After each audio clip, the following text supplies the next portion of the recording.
بسم اللہ الرحمن الرحیم۔ السلام علیکم۔ آج کا میرا موضوع تصویری کہانی ہے۔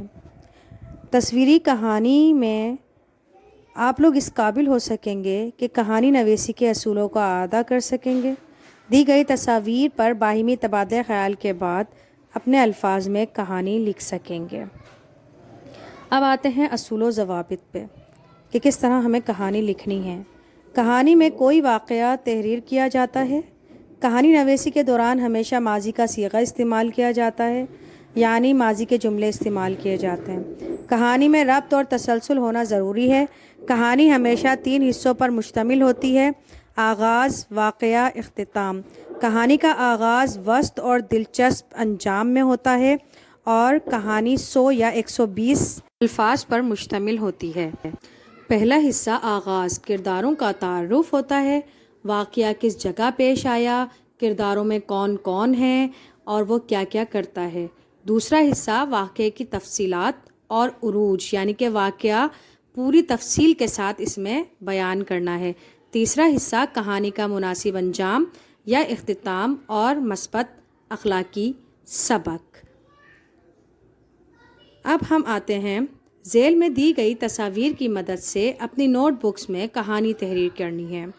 ٹھیک ہے، تو اس میں ہم آپ کو امدادی الفاظ دیں گے۔ سب سے پہلی تصویر جو ہے کہ آپ دیکھ رہے ہیں، اس کا جائزہ لیں، اور اس میں آپ کو 2 جانور نظر آ رہے ہیں، ایک شیر اور ایک چوہا۔ اب ہم آتے ہیں امدادی الفاظ پر: جنگل، شیر، خطرناک، سستانہ، چوہا، کھیلنا، دھارنا، خوفزدہ، رحم، احسان، بدلہ۔ دوسری تصویر میں آپ کو ایک شکاری اور ایک شیر نظر آ رہا ہے، تو اب آپ اس کا جائزہ لیں اور اس کے امدادی الفاظ: شکاری، جال، نظر، پھینکنا، شیر، جکڑنا، رونا، کوشش اور بے سود ہیں۔ تو آپ اس کہانی کو اچھی طرح سے دیکھیں اور اس کو تحریر کرنے کی کوشش کریں۔ اب ہم آتے ہیں تیسری تصویر پر۔ تیسری تصویر میں آپ کو ایک شیر جو کہ جال میں پھنسا ہوا ہے، اور ایک چوہا نظر آ رہا ہے۔